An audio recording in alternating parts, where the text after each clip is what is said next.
Sanibonani. Ngiye ngizwe kuthiwa the truth shall set you free. Lalela mntomnyama.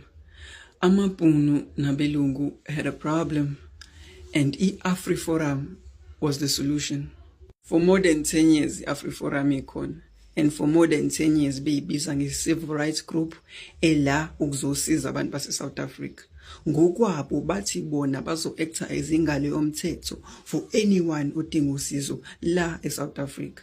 I-AfriForum inama-members angango-300,000 akhokha imali engango-100 rand a month, which means bangenelwe imali engango-30 million a month. I-AfriForum claims ukuthi bona bala ukuzosiza wonke umuntu, but abantu aba-allowed ukuthi bajoyine i-AfriForum is abelungu namaBhunu kuphela. Umuntu omnyama is not allowed to join leyo group.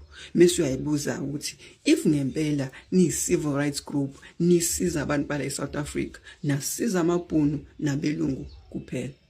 Whenever umlungu esenkingeni, whenever iBhunu lisenkingeni, i-AfriForum always steps in ukubasiza. Ngisho noma ngathiwa umuntu omnyama akenza ngalutho errong, kodwa i-AfriForum izokwenza sure ukuthi umuntu omnyama uyena ophanishwayo for lento eyenzekile. Izokwenza sure ukuthi umuntu omnyama either uya eWestville camp noma uye eSunset camp, kodwa either way icala lihlezi liphela ukuthi umuntu omnyama aye ecamp. Number 1, we have uSipho Dlamini osena 46 years old manje.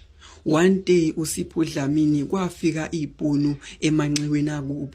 Lathi iBhunu illegally owns le ndawo, licela uSipho Dlamini nabantu bakubo basuke la.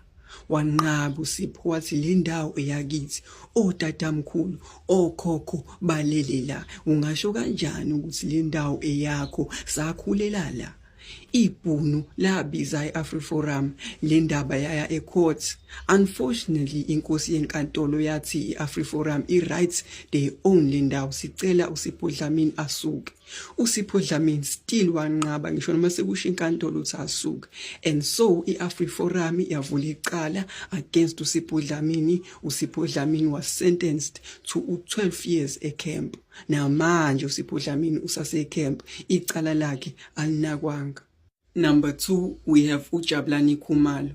uJabulani Khumalo waye-investigative journalist. Wadecide ukwenza uphenyo nge-AfriForum ngoba esola ukuthi khona imali zomkhwabaniso abayitholayo abangayireport kasasi. Le mali ziqhamuka e-United States of America and le mali azitaxwa. uJabulani